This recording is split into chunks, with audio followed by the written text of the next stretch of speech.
Family members ఎవరు accept చేయలేదు. నా వైఫ్ పిల్లలు ఫుల్గా ఒక 3 months మాట్లాడలేదు నా దగ్గర ఈ బిజినెస్ స్టార్ట్ చేయడం. వాళ్ళు దీనికి డెడ్ ఆపోజిట్గా ఉండారు. అంటే ఈ బిజినెస్ డెప్త్ వాళ్ళకి అర్థం కాలేదు, నాకు అర్థమైంది. నేను వర్క్ని సీరియస్గా స్టార్ట్ చేసినాను. ఫస్ట్ మంత్ నేనేం బిజినెస్ చేయలేదు, జస్ట్ ప్రోడక్ట్ తీసుకెళ్ళి వాడినాను. నేను ఆ ఫుల్ మంత్ ప్రోడక్ట్ వాడినాను.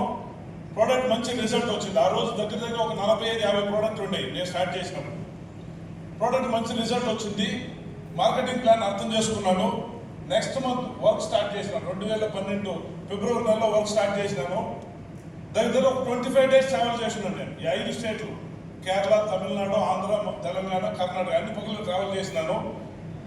దగ్గర ఒక 25-30 వేలు డబ్బులు ఖర్చు పెట్టుకుని చుట్టాను. నేను అన్ని పక్కల ట్రావెల్ చేసాను. సుమారు జన కాంట్రాక్ట్లు తీసుకుని వాళ్ళపై మీట్ అయినాను. కొంతమంది కన్విన్స్ అయినారు, కొంతమంది నో అన్నారు. వర్క్ స్టార్ట్ చేసినాను. ఆ మంత్ ఎండ్ అందులోగా మా వైఫ్ని కొంచెం రెడీ చేసుకోండి. నేను మనకి మంత్లీ 10th ఇన్కమ్ పేమెంట్ వస్తుందని చెప్పుండాను. ఫిబ్రవరి నెల 25 రోజుల్లో 25 రోజులు ట్రావెల్ చేస్తున్నాను. అలా ట్రావెల్ చేసినప్పుడు మంత్ ఎండ్లో నా వైఫ్ నన్ను రూమ్లో వచ్చి అడిగింది లాస్ట్ మంత్ ఎంత ఇన్కమ్ అని. మార్చి 10వ తారీఖు ఆమెకి నిదానం తెప్పిన 1491 అని. ఇంట్లో మనలో గొడవ స్టార్ట్ అయిపోయింది. దగ్గర ఇంట్లో ఉండేటప్పుడు ఒక 25,000 ఎత్తుకుపోయి ఖర్చు పెట్టినావు నువ్వు. అలా ఖర్చు పెట్టి నువ్వు 1491 రూపాయలు ఇన్కమ్ గురించి చెప్తావు కదా అలా చెప్పి ఇంట్లో మళ్ళీ ఒక 3 months గొడవ అయింది. వాళ్ళకి అర్థం కాలేదు. వాళ్ళకి నిదానంగా నేను ఎత్తి చెప్పినాను, కొంచెం స్లోగా ఎత్తి చెప్పినాను. నేను ఒక పెద్ద బిల్డింగ్ కట్టేకపోయి ఉంటాను, దానికి బేస్మెంట్ రెడీ చేస్తా ఉంటాను.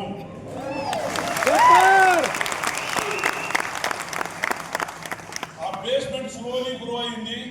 1491 నుంచి 6,000 జంప్ అయింది. 6,000 నుంచి 12,000 అయింది. 12,000 నుంచి ఒక 18,000 అయింది. ఇలా గ్రోత్ తర్వాత అదే సంవత్సరం అక్టోబర్ నెల 1,11,000 ఇన్కమ్ జనరేట్ అయింది.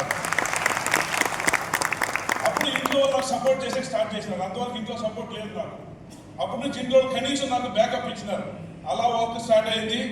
1,11,000 నుంచి అలా గ్రోత్ తర్వాత 2 lakhs అయింది. 2 lakhs నుంచి 4 lakhs అయింది. 4 lakhs నుంచి 6 lakhs అయింది. 6 నుంచి 8 lakhs అయింది. 8 lakhs నుంచి 10 lakhs అయింది. 10 lakhs నుంచి 12 lakhs అయింది. 12 lakhs నుంచి 14 lakhs అయింది. 14 నుంచి 16 అయింది. 16 నుంచి 18 అయింది. హైయెస్ట్ ఇన్కమ్ 22,34,000 అయింది. నా ఎడ్యుకేషన్ వచ్చి 8th పాస్ 9th డిస్కనెక్ట్ అయింది. నాకు కార్లు పిచ్చి ఎక్కువ. రీసెంట్లీ ఒక కారు డెలివరీ అవుతున్నా నా లైఫ్లో. ఎనీలో కారు 8th కారు నేను రీసెంట్లీ అవుతున్నాను. 60 లక్షల రూపాయల కారు జస్ట్ సిటీలో బాగాడేదండి. అట్లాంటి ఒక లైఫ్ ఎస్టీజ్ ఇచ్చినదండి. నాకు ఫారెన్ ట్రిప్ సుమారు ట్రావెల్ చేసినాను. నియర్లీ 27 countries ట్రావెల్ చేస్తున్నాను.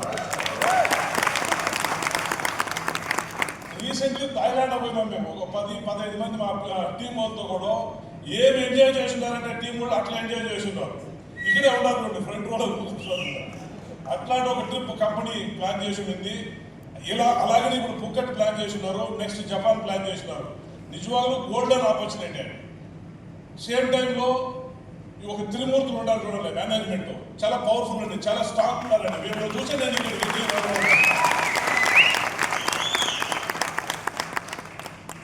2030కి ఆల్రెడీ నాది యాన్యువల్ టర్నోవర్ నా ఐడి నుంచి యాన్యువల్ టర్నోవర్ 200 crores అవుతా ఉంది. 2030కి నా ఐడియాలో 1,000 crores గ్యారంటీ ఇస్తాను.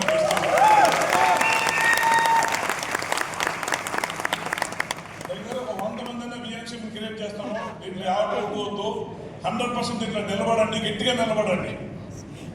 చిన్న చిన్న ఛాలెంజెస్ వస్తాయి, దానికైతే వెనక్కి తీయద్దండి. మీ అప్లైతో టచ్కి రండి. మేనేజ్మెంట్ కూడా మనకి వెనక చాలా క్లోజ్గా ఉంది ముందుగానే. ఇప్పుడు రెండోది, స్టార్టింగ్లో నేను ఏమి ఎనర్జీ చూసినాను బాలిసార్లు, ఆ ఎనర్జీ ఇప్పుడు కనిపిస్తుంది.